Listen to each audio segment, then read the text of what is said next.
to another edition of the MMA Corner Prediction Shows. Tonight, we give you our thoughts and predictions on UFC on Fox. Oh, God, 12. We're already up to 12. UFC on Fox 12. Lawler versus Brown. As always, tonight's episode is brought to you by BattleBomb, the only pain reliever with the knockout power. BattleBomb.com. Check them out. Tonight's audio is powered by Soul. Power, clarity, comfort. Soul Electronics. Get you some. I'm your host, Josh Davis, alongside featured columnist, TheMMAcorner.com, Mr. Eric Reiner. Eric, how you doing this evening? Tonight's relaxation on the prediction show is brought to you by Nogueira's Back 40 Bach, a delicious beer only available here in Wisconsin. If you're in Wisconsin or nearby, come and get some. I'm doing great. You can't beat that right there. That is excellent. That is excellent. In all seriousness, guys, but no, tonight's show is going to be relaxed. But in all seriousness, guys, this upcoming card, Saturday night, is another card that on paper is very intriguing. And again, coming off of the two fights or the two cards that we had last week and this one, I love what the UFC is doing. They're giving me fights, quality fights, each and every weekend. And like I said, I am loving it. And to be honest, this card is no different. Prelim card starts 4:15 Eastern Time on Fight Pass. Then prelim card moves to Fox at 6 p.m. and then main card starting at 8 p.m. Now, immediately following this, we will be here with our recap show, giving you all of our thoughts and recaps, everything like that. But for right now, Eric, give me your thoughts on the overall card. Well, you know, Josh, I've been kind of harping in a few pieces that I've written lately for the MMAcorner.com about the fact that the UFC is kind of siphoning off a lot of pay-per-view quality fights for these free cards.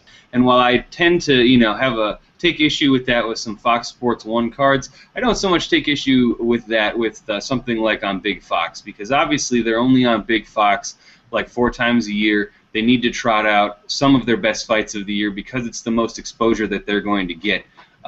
Because it's on free TV, not even on cable. So anybody with an antenna or at a sports bar or whatever can watch this can watch this card and be exposed to some potentially fantastic fights. So I like that they've stacked this card for UFC on Fox 12. Obviously, the headlining fight is one of the most anticipated fights, not only of this year, but I would say of the last 5 years.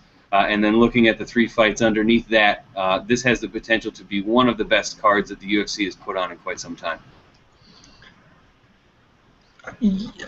Honestly, I couldn't agree more. That's well said. And again, guys, if you haven't read the articles he was talking about, get on the MMAcorner.com and check it out. Because I agree with you, Eric, 100%. I do think that the UFC needs to do something with the quality of fights that they're giving us for pay-per-view. Because I think they need to reverse it. While I love all of the fights that they're giving us, a lot of the fights with the so-called no-name fighters, now obviously they're not no-name to us because it's our job to research them and watch YouTube fights of them and actually know who they are, but to the common fan, these no-name fighters should...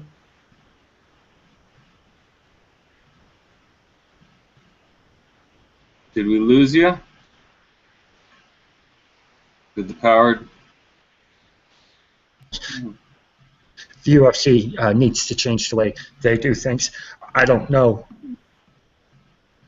what it is. Like I said, I have some ideas. I just threw one out there. But bottom line is they do need to change it. However, we're not here to talk about that tonight. What we're here to talk about is the main card of UFC on Fox 12, Lawler versus Brown. So without any further BS, let's get right into it. Starting off the main card. It's a no BS zone, Josh. No BS. No BS zone. Starting off the main card, we got Bobby Green versus Josh Thompson. Eric, start us off. Give us your thoughts. I love this fight mostly because I love to watch Josh Thompson compete. I think he is one of the most underrated lightweights of his generation, simply because he fought the majority of his career outside of the bright lights of the UFC. You know, he had those spectacular back-and-forth fights against Gilbert Melendez for the Strikeforce lightweight title, as well as a number of other very exciting fights. The interesting thing about this card, Josh, is that it features 3 fighters at least who, were in the UFC for a little while, spent some time away from the UFC and experienced a great deal of success, and then on sort of their second run in the UFC have experienced even more success than they perhaps could even imagine. And the first of those is obviously Josh Thompson, who was in the UFC a long time ago, then left to perform in other organizations, and then came back to the UFC when Strikeforce was obtained by Zuffa.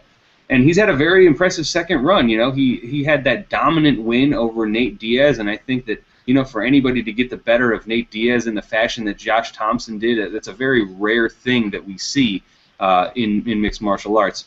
And then, of course, he has a split decision loss, but it's a loss to Benson Henderson, who's been one of the better champions that we've seen, of the last several years. So I think he's had a very impressive, again, second run here in the UFC. The knock on him, of course, is his age. He's 35 years old. He's his mileage. He's fought quite a bit over the last decade plus. And then, of course, I think the big thing that people worry about with Josh Thompson is the fact that he's very injury prone. It seems. He's had a long history of injuries. I believe he broke his thumb in his fight against Benson Henderson. So that's just sort of the latest in a long string of injuries that have plagued Josh Thompson's career. So at this point, he could still be a relevant contender in the lightweight division if he's able to put together, 2 or 3 wins. I think Bobby Green here, though, has the real opportunity to make a name for himself at 155. He's kind of a late replacement coming in for Michael Johnson. I believe that was announced earlier this month when Michael Johnson had to pull out of this fight. So, Green hasn't had maybe the fullest, longest training camp specifically preparing for somebody of the quality of Josh Thompson. But that being said, he's on a 7-fight winning streak. He's had 3 straight wins in the UFC, and this guy does not let the fight go to the judges. He has had 17 of his 22 wins come by stoppage of some nature. So Bobby Green is a guy who's a real up-and-comer and has a tremendous opportunity here to step out into the spotlight, perhaps at Josh Thompson's expense. Now, that being said, even though Bobby Green has a very impressive record, I still find it very difficult to root against Josh Thompson. He hasn't shown yet that that his age, that the mileage that he's put on himself has really affected him in a negative way. Sure, he lost to Benson Henderson, but I mean, a lot of really, really talented fighters have lost to Benson Henderson, so it's certainly not something to turn one's nose up at. And particularly with the dominance that he showed over such a tough fighter like Nate Diaz, it's really difficult for me to pick against him. So, while Bobby Green, again, looks very impressive on paper, I like Josh Thompson, his experience, and his raw talent and his athleticism, I think, is going to overcome Bobby Green in this fight. It's going to be a very exciting one of a number of potentially very exciting fights, and I think Josh Thompson takes this at the end of the night by decision. This is a fight that, on paper, certainly is intriguing because, like you said, Bobby Green, he's got some impressive wins. He's on a 1, 2, 3, 4, 5, 6. I'm sorry, I had to count a 7-fight win streak right now. He is undefeated in the UFC.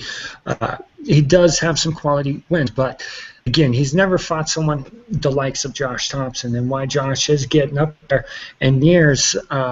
Josh is still got some miles left in the tank, and I think he proved that with just a straight ass whooping of my boy Nate Diaz. I mean, that's just all it was. He beat the crap out of Nate, and I don't think really, other than Nick when they were little, I don't think anyone's ever beat Nate up like that. So impressive win. Then he had his split decision loss to Gilbert Melendez. Most people thought that he won that fight.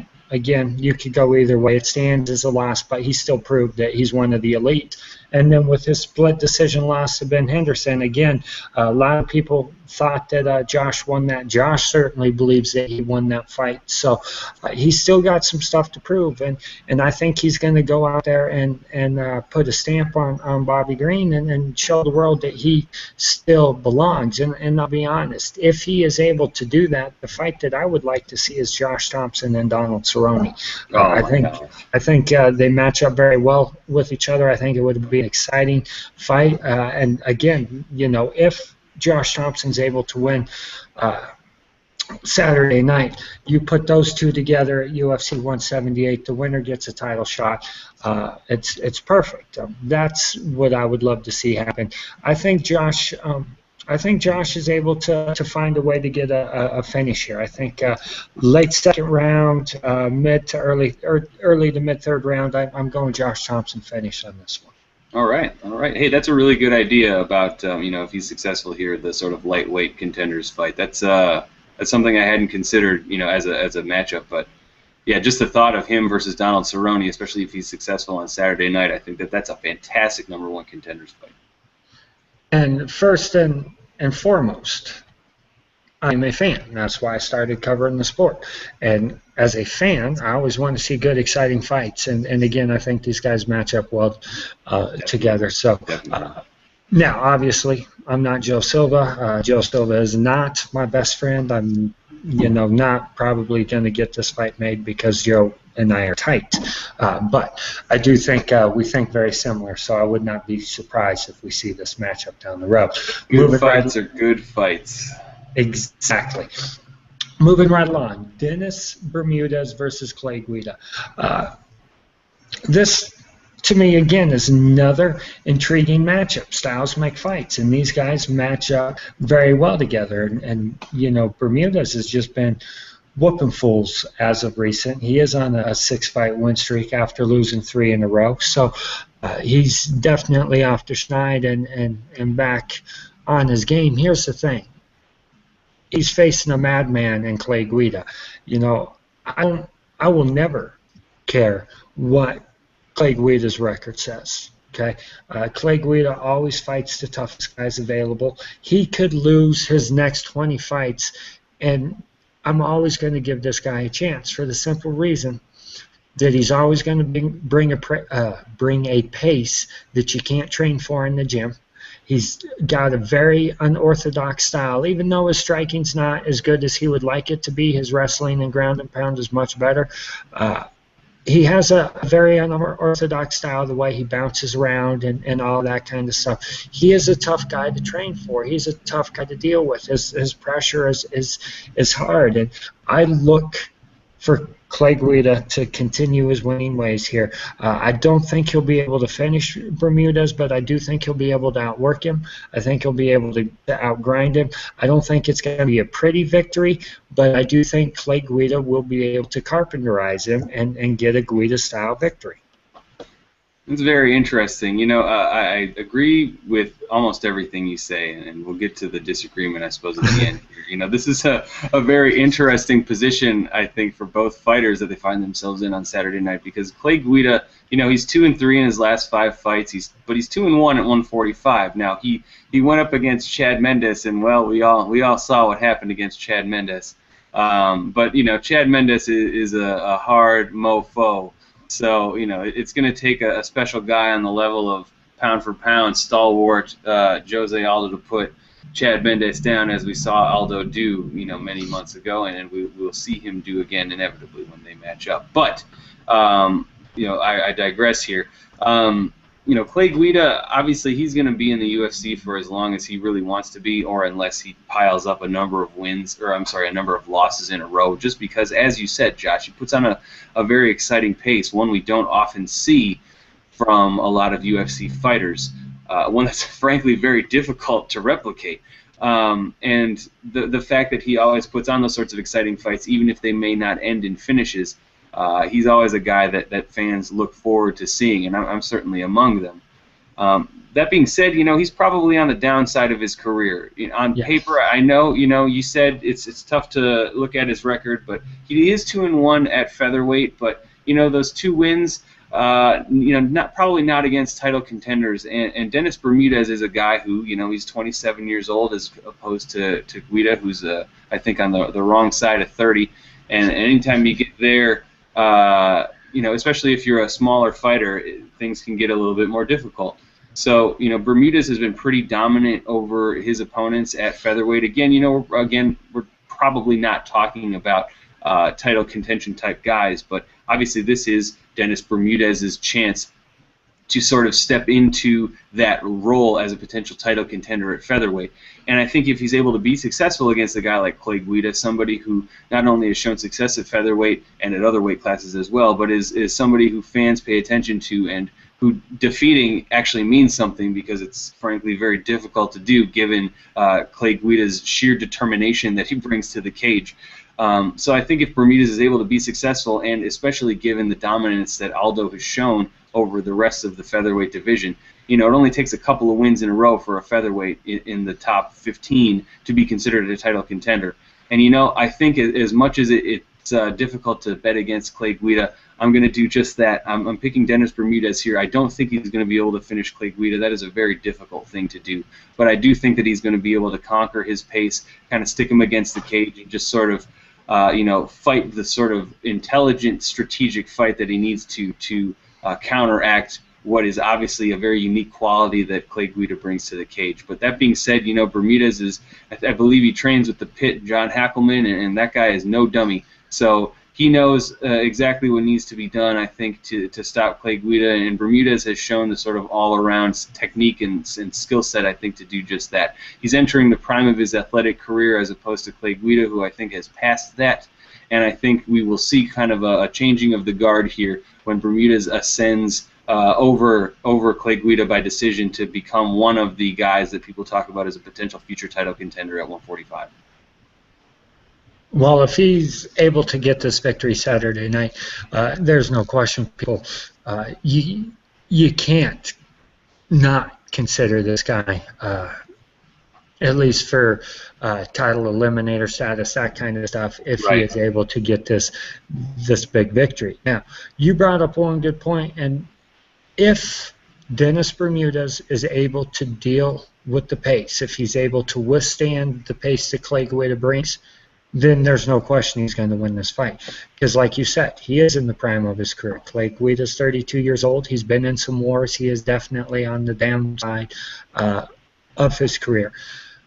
But if Bermudez cannot get by that pace, if he allows that pace to break him, then obviously, like I predict, Clay will be able to carpenterize him. But if he's able to withstand that pace, then he's the better fighter. He's right now he's got the better overall skills, and yeah, certainly can't come out on top. I just think Guida's going to be able to do what he does best, but I could be wrong. I could be my shoe come Saturday night, so we'll just have to wait and see. I think it's difficult with a guy. I mean, okay, so when you're Dan Henderson, and your big thing is you got wrestler strength, right, and you're really good at Greco, and you've got a monster for a right hand or a left hand, or I guess both hands on Dan Henderson are dynamite, right? So, strength doesn't go away necessarily with age.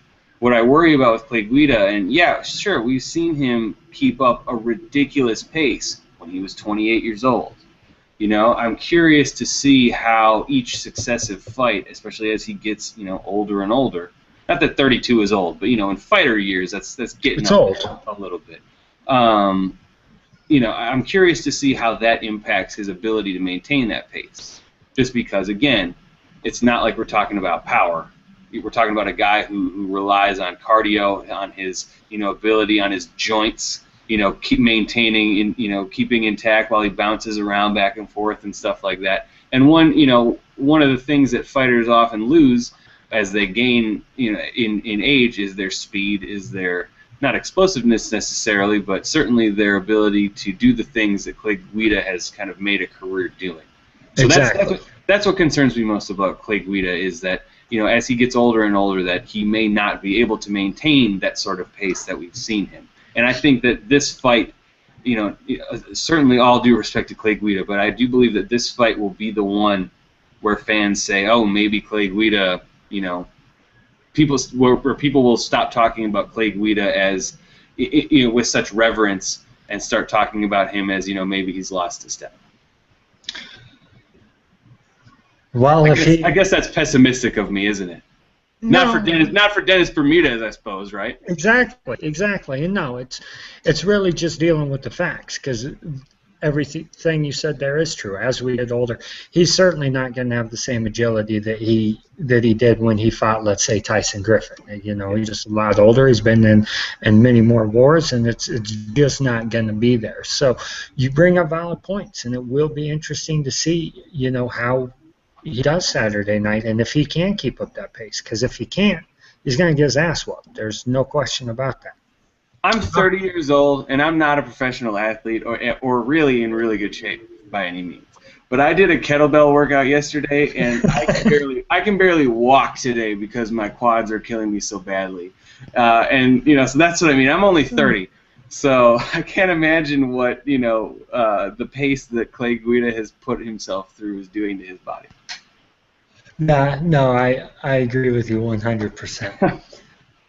All right, co-main event, a fight that I am looking forward to, if it actually happens. I have to be honest. At this point in time, I still question whether or not it's actually going to happen. Talk about pessimism, gee. We have Anthony, coined by the MMAcorner.com, Rumbleweight Johnson versus Antonio Nogueira, Lil Nog. Now, the reason why I say that I'm concerned that this fight isn't going to happen is not because I don't think Anthony's going to make weight. I do. I don't think he's going to have any issues making weight. Not at all. I think Lil Nog is already injured, and he just hasn't told us yet. And so he's going to come out to the weigh-ins on crutches or something.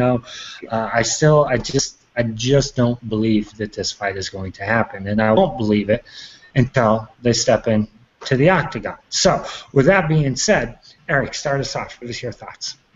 Well, I do think this fight's going to happen, but I don't think that it's a very good idea for Antonio Nogueira to go through with this because I think he's going to leave the arena on Saturday a very different man than how he entered. And by that I mean his face is going to look a lot different than it did when he first entered the arena.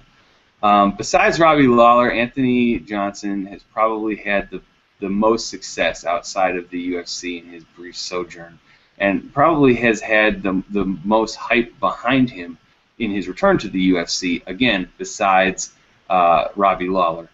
And the reason for that is that he took Phil Davis, a guy who, for all intents and purposes, was kind of right on the cusp of a title shot in the light heavyweight division, and made him look like a mid-carder.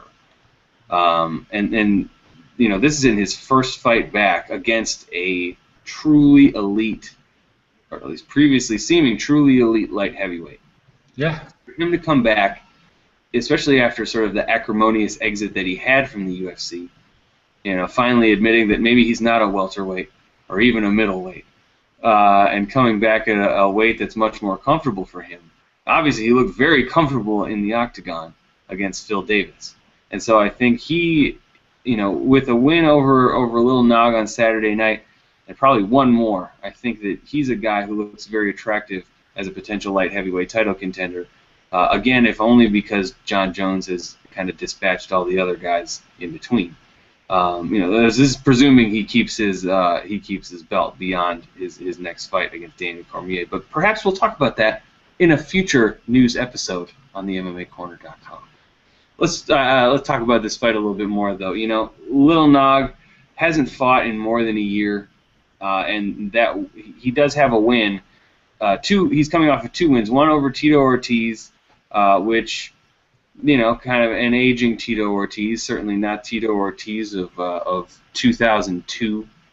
And then his decision win over Rashad Evans, which, how do I describe that fight? It looked like they were playing patty cake with each other, where Rashad Evans is just kind of like punching Lil Nog's hand for the whole entire fight. It was one of those fights that you sit through because it was on pay-per-view, of course. It's one of those fights that kills the mood of a mixed martial arts contest, and really makes you almost regret purchasing the event in the first place. Another fight that I can think of that was like that was Tim Kennedy versus Roger Gracie. Oh my God, that fight was unbearably boring. And, you know, I can say the same thing for Little Nog versus Rashad Evans. You know, no disrespect intended for either of those fighters, but that was a crappy fight. So we're not talking about somebody who has demonstrated a whole lot of dominance in the light heavyweight division. And then let's not forget the fact that he's 38 years old compared to Anthony Johnson, who's 30 and in the prime of his athletic career. This one is not going to be pretty for Little Nog. It is going to be a very violent victory for Anthony Johnson, and it's going to be one that they're going to be able to use on future highlight reels when he's being placed against the light heavyweight champion. This is going to be a first-round technical knockout victory by Anthony Johnson after he punches Little Nog in the face and he goes down, and then he punches him in the face like 5 or 6 more times and gets pulled off by the referee. This is not going to be a good fight for Little Nog. It is going to be a fantastic fight, on the other hand, for Anthony Rumble Johnson. Yeah, look, here's the deal, and I'm going to be short and sweet on this. I love Lil Nog, I really do. But let's just look at his past 5 fights. Yeah. Jason Brills didn't win that fight. He was lucky he got the decision. I don't know how any judge gave him the decision, but it happened. Then he lost to Ryan Bader, lost to Phil Davis. His fight with Tito Ortiz was horrible. It is what it is. He got the victory, but it was complete garbage. His fight with Rashad Evans, again, he got the victory, but that might have been one of, well, it definitely was one of, that might have been the worst fight in UFC history. It was garbage. It was terrible. And I'm trying to think of one off the top of my head that would have been worse, and I'm having trouble. But let me ruminate on that a little bit here. And I know Rashad personally, and I know that he wasn't happy with his performance in that fight. So, it is what it is. But Nogueira has not looked good in a long time. Anthony Johnson, on the other hand, is looking awesome and has been ever since really the UFC cut him and he was forced to quit with this trying to make 170-pound BS. And now that he's fighting at a weight that he always should have been at, he is looking like a beast. And he is just coming into his own. And I think he's just going to beat the crap out of Nogueira. I don't think Nogueira is going to be able to take too many of Rumble's punches, so I don't think this fight's going to go long. I think once Rumble is able to corner him, because I do look for Nogueira to just circle and circle and circle and not want to engage. So once Rumble corners him, it'll be lights out. I'm going Anthony Rumbleweight Johnson by straight ass whooping. Period. I hope that's what they put on Wikipedia. Straight ass whooping. TKO, period. Straight ass whooping. It's how it's going to be. All right. Main event. And this fight, oh my guys, this fight, seriously, fight fans, this is one that I have been looking forward to for a long time. I'm a big fan of Robbie Lawler. I'm a big fan of Matt Brown. Obviously, Matt spends a lot of time here in Colorado training at Muscle Farm with the Elevation fight team. I get to see a lot of what he's doing. I love this fight for so many reasons. First off, because they're going to go at it. Second off, the winner is getting a title shot, which is huge. Here's the thing, and I go back and forth on this. Right now, Robbie's in the prime of his fighting career. He is looking better than he ever has, and he should have beat Johnny Hendricks. I don't care what anyone says. He should have finished the fight in the 3rd round. He had every opportunity to win that fight in the 5th round, and he just basically let the one takedown take all of his momentum away, and Johnny, being the wrestler that he is, was able to use all of the, wrestler inside of him and grind out the victory, and deservedly so. But Robbie should have won that fight. He had every opportunity to do it, and he didn't get it done. I never like to pick against Matt Brown. Every time I do, he proves me wrong. Here's the thing. I just don't think Matt matches up very well against Robbie Lawler. Matt's not going to be able to bully Robbie like he does a lot of people. Matt's not going to be the bigger, stronger fighter like he is most of the time when he steps in the octagon. He is going to be the smaller fighter. Robbie is going to be the bigger fighter. Robbie's going to be the bully. And most importantly, we have seen time and time again, Matt Brown has got, as much as I hate to say it because I love him, his stomach is his weak spot. And I think Robbie Lawler is going to be able to test out with body kicks. He's going to be able to test out with his hands. And I do not think that Matt Brown can withstand 5 rounds of Robbie Lawler beating on his stomach. I'm going Robbie Lawler. I think he gets a TKO of Matt Brown. And to be real honest, I think he probably does it in the first round. Robbie Lawler, TKO victory. Eric, give us your thoughts. Wow, Josh, we do not often disagree, but this is one of those times that we are going to. Nice. That is just the truth. This, for me, was the most difficult fight to call in quite some time. Lawler obviously being 4-1 in his second UFC stint with that one loss, coming in a very contentious title fight against Johnny Hendricks. Meanwhile, Brown has won 7 straight, including 5 straight by knockout or technical knockout. So, we're talking about WrestleMania 3, irresistible force meets the immovable object type of scenario here. This fight probably could have headlined a pay-per-view on its own. Well, maybe not on its own, but, certainly with a nice undercard like we're seeing here on Fox. But for the UFC to put one of the most anticipated fights and potentially one of the most explosive fights in quite some time on Fox is a very shrewd business decision on their part, and I think it is going to pay dividends. These guys have 31 combined wins by knockout or technical knockout, and 1 combined loss by knockout or technical knockout. So, this one's going to be a true slugfest. And Josh, when I was making my notes earlier, I didn't consider what you just said about Matt Brown's, potential Achilles stomach, if you will, Achilles liver or spleen region. Robbie Lawler is obviously an incredibly talented striker, but one would hope that Matt Brown has learned from, what Eric Silva painfully taught him in his last fight when he hit Matt Brown where it hurt. And I don't mean that in a vulgar way. I mean, he just hit him like in an organ in his body, in his abdomen. And obviously he crumpled like so much paper after that happened. So hopefully Matt Brown has learned from that and will look to protect that area of himself and avoid shots entirely. Like you said, this comes down to me really finding it difficult to pick against Matt Brown. This guy has a will that is indomitable. I think that Robbie Lawler will have to literally physically incapacitate him to the point where Matt Brown, there's literally nothing that he can do to continue in the fight in order to win. And despite what we're talking about here with Matt Brown's propensity for body shot weakness, we saw him be put in serious danger against Eric Silva and come back and win that fight in one of the most exciting and memorable performances that I've seen in mixed martial arts history.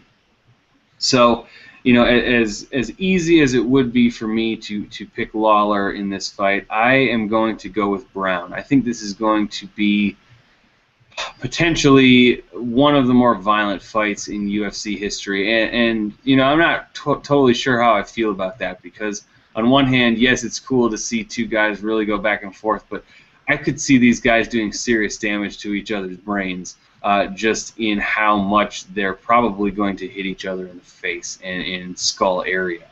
So, while the fan in me is excited, the part of the fan in me, the other part, that's concerned for human well-being, is, I guess, a little bit concerned as to what this fight is going to do to both of these guys' careers. Again, I think this fight has the potential to be fight of the year. It's got it written all over it. And to be honest, again, this is one of the more difficult fights that I've ever had to call in my history of trying to predict mixed martial arts fights. I think this one could absolutely go either way. I mean, what you're saying with Robbie Lawler, putting on a few body shots early in the first round and taking Matt Brown out makes sense. I mean, that's a very realistic ending, but again, to me, it's very difficult to pick against a guy like Matt Brown. And given that neither of these guys really have been finished too often by knockout or technical knockout, and neither has really shown a favoritism for grappling or submissions, especially recently.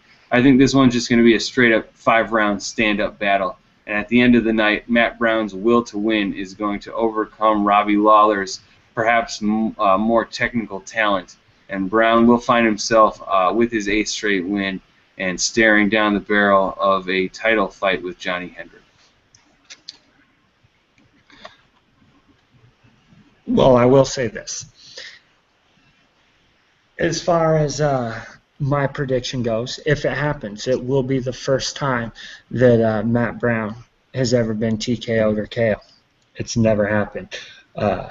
And his 11 losses, he has been submitted 9 times, and lost 2 decisions. Robbie Lawler, and I'll have to check my stats. I'm just trying to think off the top of my head here. Robbie doesn't have too many submissions in his I want to say arsenal. It's like, oh yeah, no, it's not many. It's not many. He's got a handful of submission losses as well, but no, not too many submission victories. He's got like 19 wins by knockout or technical knockout, something like that. And only single digit. I want to say perhaps even less than 5 victories by submission, and one or two of those might even be like submission, strike submission. Well, I'm counting them up right now, and as much as I love my boy Robbie Lawler, he has one submission, armbar. So okay. Odds of Robbie submitting Matt Brown obviously are very slim. And again, if he is able to get a TKO or a KO, he would be the first person to do it. But again, I do think he's going to be able to test Matt Brown's body. I think he's going to be able to test it early, which will shape the course of the fight. And as much as I find it hard to pick against Matt Brown, and every time I do, he makes me look like an idiot and then tells me about it. Could be the same case on Saturday night. I just think it's Robbie Lawler's time right now. I think he's going to be the one facing Johnny Hendricks again for the title. All right, Eric, final thoughts on the card.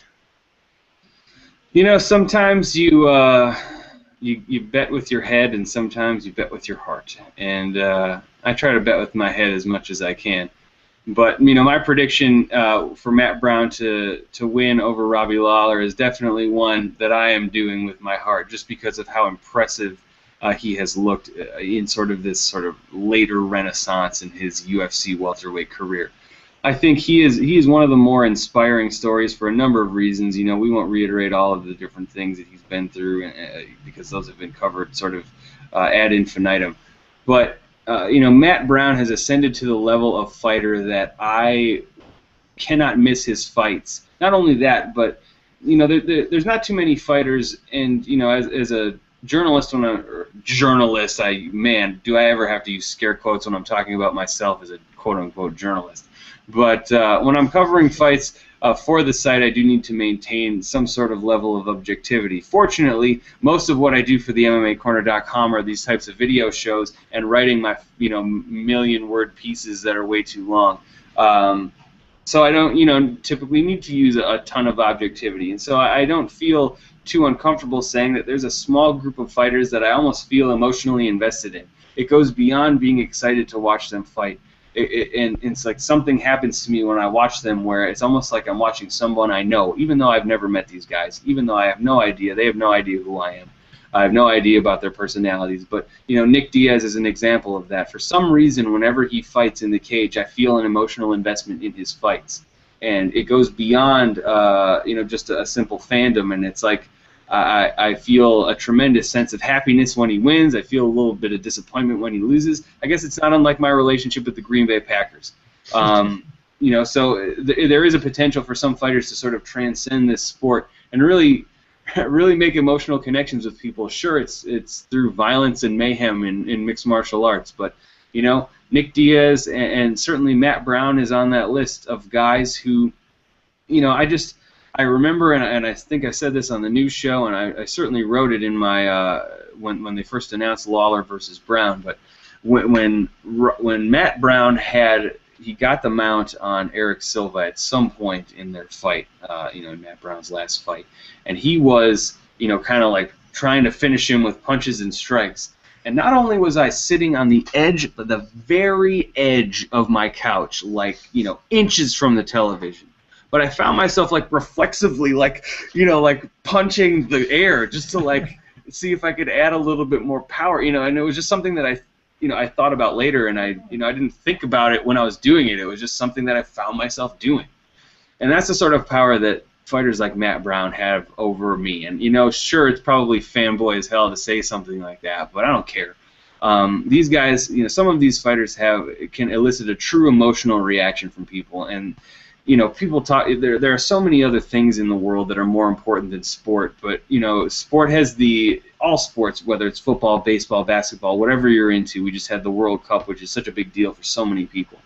But even mixed martial arts has the potential to sort of really bring out an emotional reaction from people, not just, you know, a reaction to a killer knockout or something like that, but you know, where you're really getting behind a fighter, not just because you've predicted that he's going to win, maybe you have a little bit of money on the fight or something like that, but because you truly deep down in your heart want to see this person be successful. And sure, Matt Brown's been a little bit controversial over the course of his career. He said something today that, you know, I'm not going to repeat here, that many people found offensive, but, you know, be that as it may, Matt Brown in the cage still elicits the sort of emotional reaction from me that, you know, frankly is all too rare in the sports environment today. Again, it's like pretty much Nick Diaz, him, and the Green Bay Packers. So on Saturday night, I truly look forward to watching Matt Brown compete.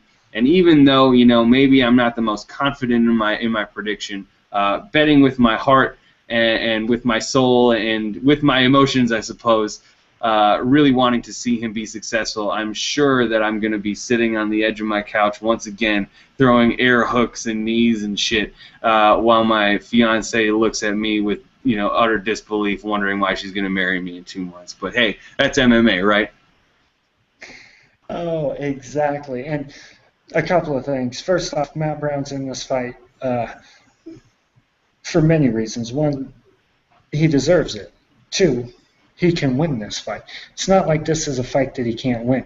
Just because I predicted Robbie Lawler to win this fight does not mean that I don't think Matt Brown can win this fight. Matt Brown could go out and put a straight ass whooping on Robbie. If Robbie's not prepared and if Robbie has been taking this fight lightly and doesn't have his head on straight, Matt Brown's going to go out there and put it on him.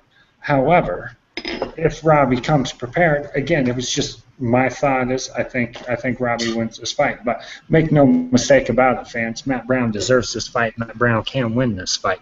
Now, as far as your emotions towards when he fights, you know, obviously here at the MMAcorner.com, we are completely unbiased, 100% objective. That's what we do. But we all have friends.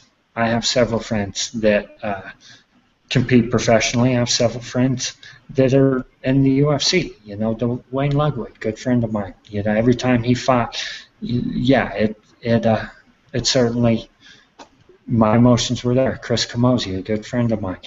Every time he fights, my emotions are there. Alvin Robinson, when he was in the UFC, I'm good friends with both the Diaz brothers. So, absolutely. And then, you know, in my personal life, some of the fighters that I manage, 100%, you're emotionally involved in all of these guys. So that's what makes this sport so great, and the fact that we have such accessibility to all of these guys. You know, again, that's why MMA is so great for the fans, because they can have all of these relationships, and I love it. As far as the card goes, can't wait to say that it is going to be an excellent card. There's a lot of great fights on here. The main event of the prelims, Darren Cruikshank versus Jorge Masvidal. That's a fight I'm really looking forward to. Detroit superstar. Nogueira versus Steven Siler, another fight. It's on the Fight Pass portion of the card. It's another fight that I cannot wait to see. There's a lot of excellent fights on this card. So definitely make sure that you're tuning in to check it out. If you haven't signed up for your free trial Fight Pass, quit being idiots. Seriously, quit being an idiot. Get on there, get signed up, check this out. Prelim start 6 p.m. Eastern Time on Fox. Main card, again, on Fox, 8 p.m. Eastern.